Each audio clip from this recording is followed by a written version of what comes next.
Alright, episode 5, we're going to go ahead and fix up even more cool stuff with the classes and macros, and then we're going to get into making a little combat system.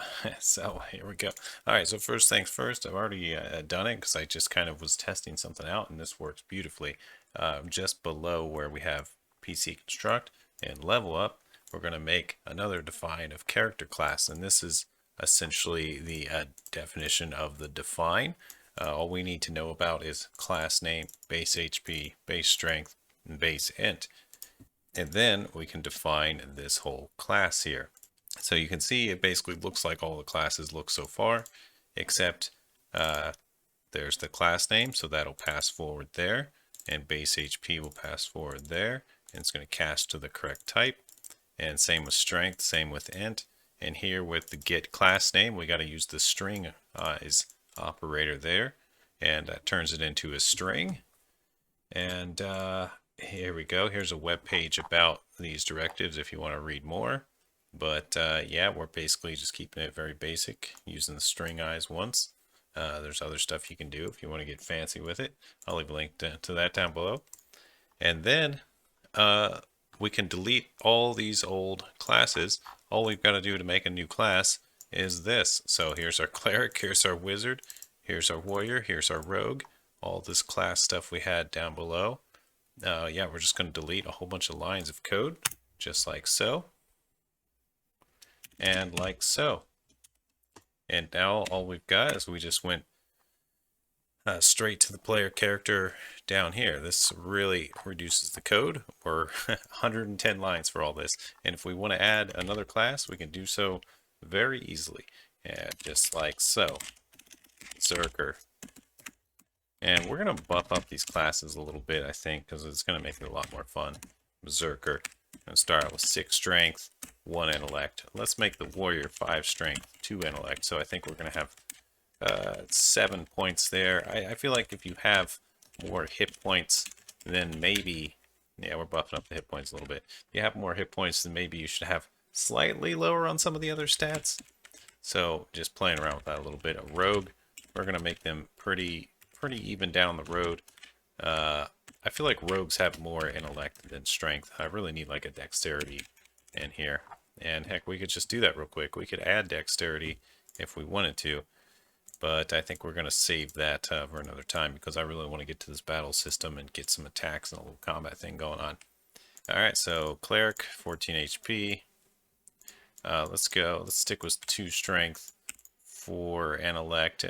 Since they got slightly lower HP, maybe we give them a little more stats. Maybe we'll go 3 and 4, and we'll make the rogue like that. Something like that. Oh, let's go 3 and 5, and the rogue can just stay 4 and 4. Nice down the middle of the road there. Warrior. So yeah, I feel like if you got lower hit points, you're going to get 8 opening stats. That can make our wizard go all the way up to, well, we could even go like this with the wizard. No strength at all, just full on the intellect. But yeah, that's pretty good. And they even have lower hit points than anyone, so maybe we even give them another little boost there. So they even got 9 points to play around with. And then there we go. Berserker's looking a little weak now with this new meta system, but pretty high strength there. So there we go. Nice little classes, nice little class system. Berserker, Barbarian, whatever you want to call it. I'm going to keep, I like Berserker. And there we go. We'll leave Berserker in there. And now, with those changes in there of just that other macro, that really simplifies things a lot. It makes it so easy to pop new classes in here and expand this later. So there's one thing I still want to do, and that's prevent the instantiating these by themselves. But I don't see any clear, easy way to do that. I was searching around online, couldn't quite find any answers. So we're just going to have to make sure we use this player character all the time when we're using a player character. And who knows, maybe we do want to instantiate these for other reasons later. We'll find out. So let's get on to a battle system, shall we? Battle system. Let's talk about this for a second, and let's talk about where we're going with this, because you might have noticed that a lot of this is being designed on the fly in the code which is not what you're supposed to ever do. Like, if you ever take any courses on software design, you'll know that one of the steps to making software is the whole design phase where you don't touch any code. We sort of did that in the first episode. We hypothesized some things, but we didn't have anything set in stone. So basically, we don't actually have a real design. We're just winging it and typing out code, which, and it's just something I do because that's my way of getting into it sometimes. But that's not the way you should actually do it. You should fully design it first, and then you should bring out the code and make it a reality with your code. And the design can all happen on paper or with charts and stuff like that, and little flow charts. You want to do all that first. So since we haven't done that, we really need to. Otherwise, we're going to get really messy. That's what's going to happen here. All right. So Berserker is just we're going to delete it. It's obviously OP in the stats anyway, right now. We're going to stick to our core 4. And we need to think about how we're going to design the battles, the game, what the game loop's going to be like, what stats do we actually need for the battle, how's the defense going to work, what's the chance of hitting, is there damage reduction. We have all these things to decide. We're going to do that right now and as quickly as possible. So I'm going to go ahead and pull up the README. Type code, README on the console here, and bring it up in Visual Studio Code. And we have this whole thing. I'll put it, that's not what I intended to do.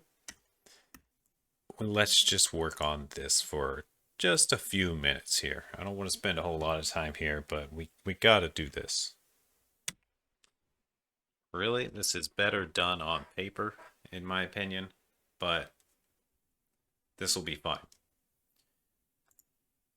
All right, we've got some stats. Right now, we have hit points, strength, and intellect. That's the only 3 things we have. I feel like we need to have dexterity in there, or some kind of dodge. That or reflex.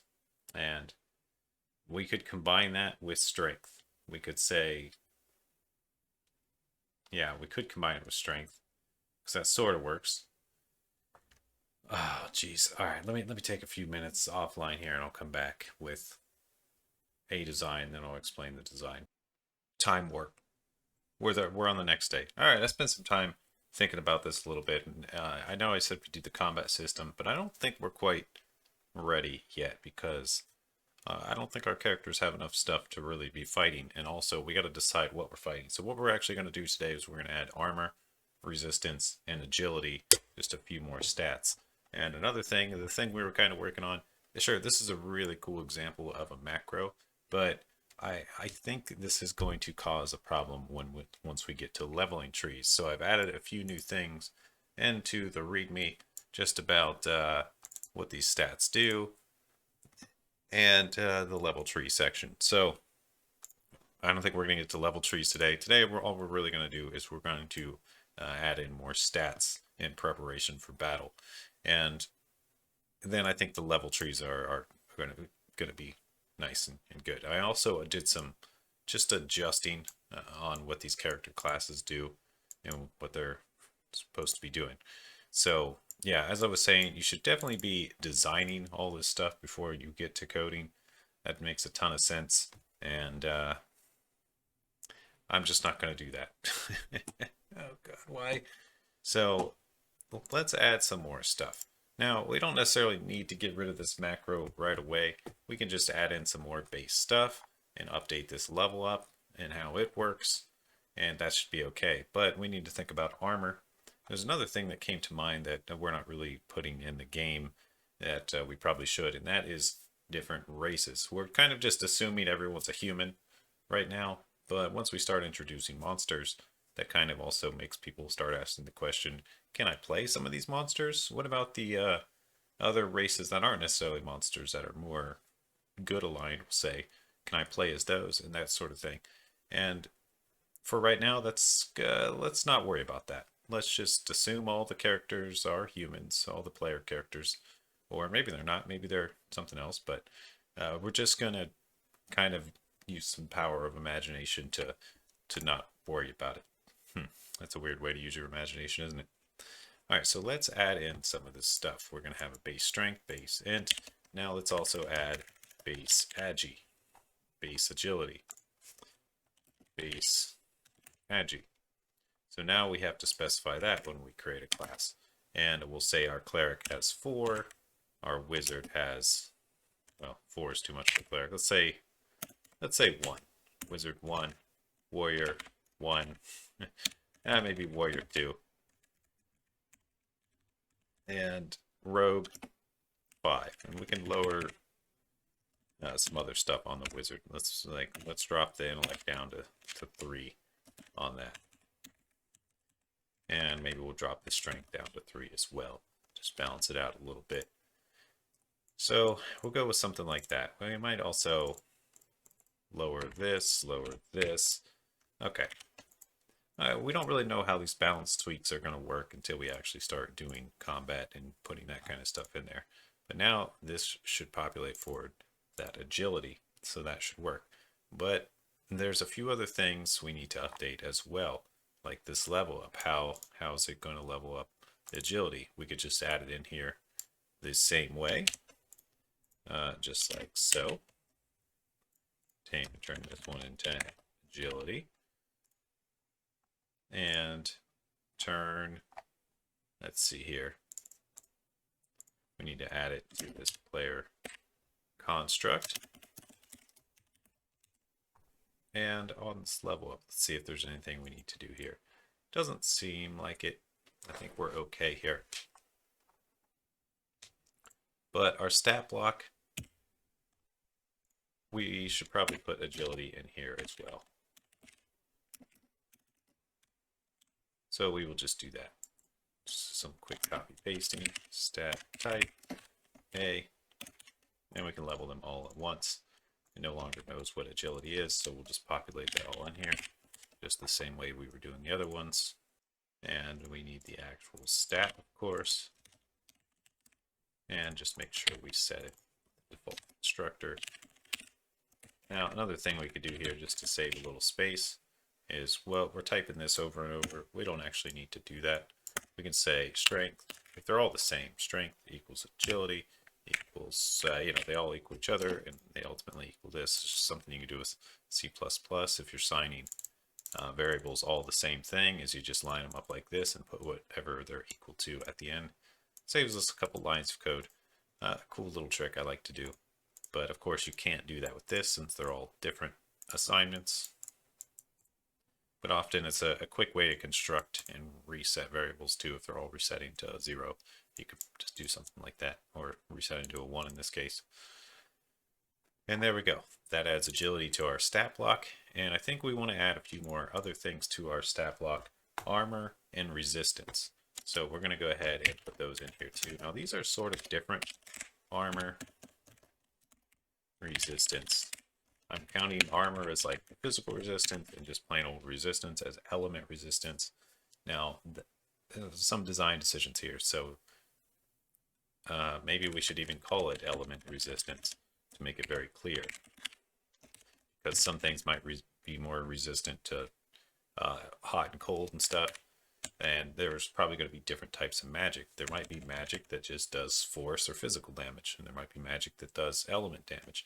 So some magic might be resisted by armor, some might be resisted by element, and we can also specify the different kinds of elements, but we're not going to worry about that. That'll just make it too complicated. We're just going to call this element res, actually, just to shorten it up a little bit. And we can default those as well, and we can just start them all as 0. So we'll do that in the default constructor here. Armor equals element, res equals stat type 0. So we'll just start those as 0. And here we go with the instantiation of the explicit version of it. And I don't think we necessarily want to, well, we'll put them in here, but we're going to do it in this special way. We're going to go armor or well, stat type here. We'll call it arm in this case, so it's obviously different than agility, but we're going to put equals 0. That way, if you don't specify, it'll just set it to 0. Just another cool trick you could do. I don't know if it likes that. It probably doesn't. I don't know if you can do casts right here either. It might not, so we'll play around here with that a bit here.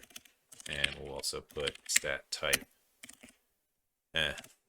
LRes. That works here, and we'll just set that one to 0 as well if they don't say. And yeah, we'll cast these. We'll be sure to cast them. I don't think I've ever casted in default constructor values like this before, or whatever these are called exactly, I forget. But it's something you just do. Element res equals 0 or LRes. So now what this does, and I don't know if explicit is going to mess this up, I don't think it will, is we can still use it the way we used to, but what we can do, let's actually get rid of this default constructor. I don't think we're going to end up using it, so let's just use this explicit one, and let's just put in defaults, because we know we want this to default to 1. We'll add these stat types back in here shortly, but just to shorten it up and show you, this will essentially be a default constructor if you don't specify any of these, because it'll default to these values. Just a cool trick you can do in your headers. So now, while we have this explicit constructor, we also do sort of have a default constructor too, or default values that they're going to set to if you don't specify. Now, when you do them in this order, you also have to specify in this order. So if you only want to set one thing, you still have to specify the ones before it. Sort of a weird thing, but this is going to make it a little more modular. And we've got our new stats in there for that stat block, and we've got increased stats here again. We should probably go ahead and put these other ones in here as well. Stat type arm, stat type state type out of habit. So just correct that real quick and add these in here.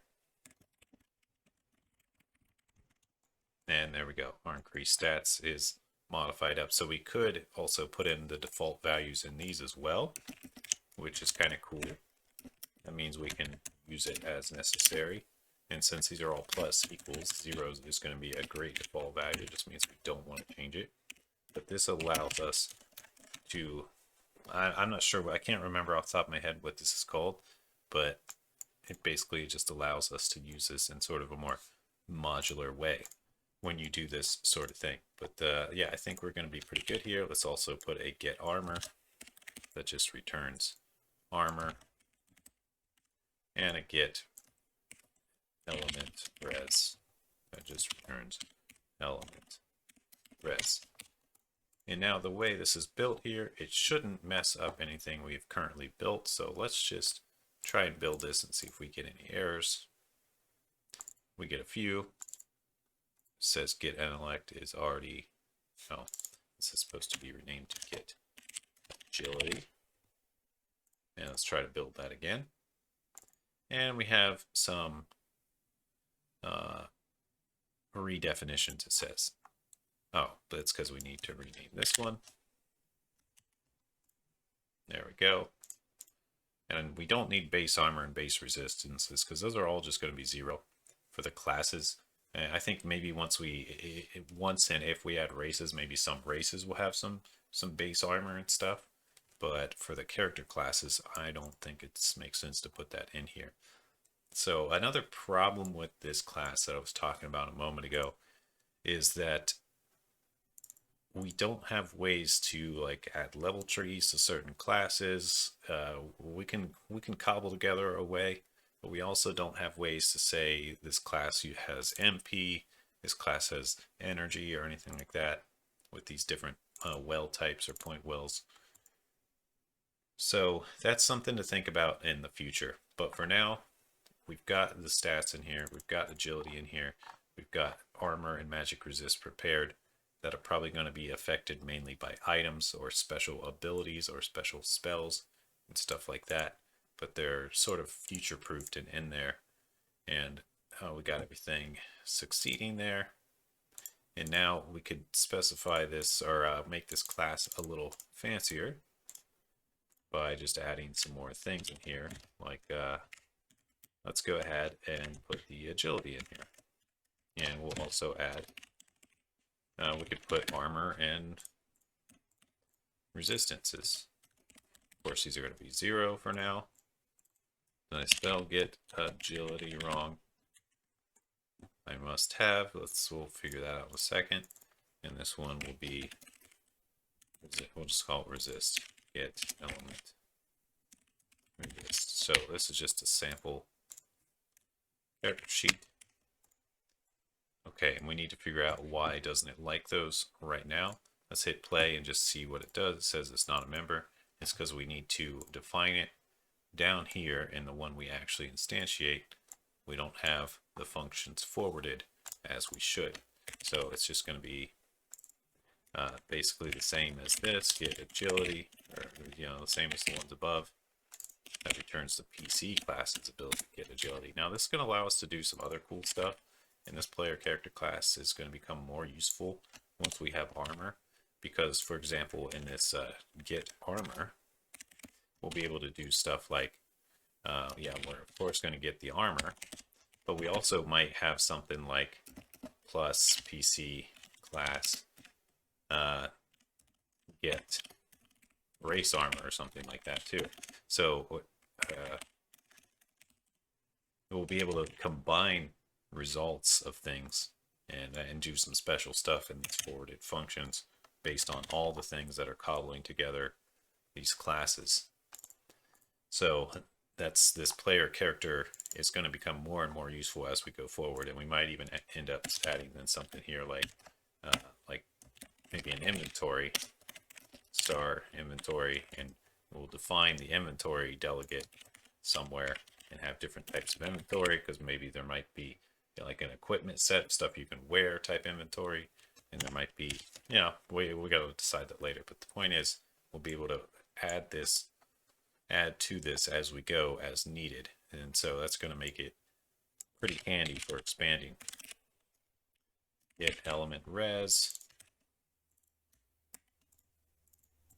There we go. Forward that, because it all looks pretty standard right now, like we're basically just copying the same names. But the point is that we don't have to, and we can do special stuff with these other than just forward the functions, because we could say like get current. Well, you probably get the point there. Let's move on. I'm going to go ahead and hit play here, make sure this compiles. There we go. We're working with a warrior, currently 0 armor and resist. That's fine. Looks like everything else is working pretty good there. Now has some base agility that's going up with them. So let's check on a rogue here, and that looks pretty good. Rogue getting the most agility there, and rogue looking pretty thick. I don't know. I feel like I may have overbuffed the rogue and warrior, but it's hard to tell because we don't have magic involved yet. Because like the stats of the wizard is obviously lower, but we haven't accounted for how powerful magic's going to be and how effective it is. But these low hit points, it seems like really high intellect. This really low strength and agility, but really high intellect. I guess it's kind of what we want. We want strengths for each class. That way it makes sense to play certain ones based on your play style. And we also have to decide in the future, are we going to do party battles? Like, are you going to be able to put some people together? We're definitely going to be going into a battle scene. I don't think we're going to do open world battle stuff or anything like that. We're definitely going to be, we'll probably in the future be walking around in some kind of world or level, and when you get to certain instances, it's going to proc a battle scene, kind of like the Final Fantasy games and Chrono Trigger and stuff like that, and maybe even like Super Mario RPG, where when you run into an enemy, you don't like fight the enemy on the map scene. You go into a special battle where you start doing your stuff and take turns. I like that idea. So that's going to be the follow-up from here. But I think we're going to keep it really simple here and just leave this episode a nice update of the stat block and go from here. I'll see you next time. Don't forget to like and subscribe and consider supporting this channel further if you want to get a little bit more bonus content. Patreon, join button, and Discord if you're having more trouble or just want to hang out with other coders. But yeah, we do a lot of the advanced troubleshooting there if people are getting stuck on code or not, stuff like that. Anyway, there's more I could say, but I don't want to ramble on. Let's end the episode. Thanks for watching. I'll see you in the next one. Matt out.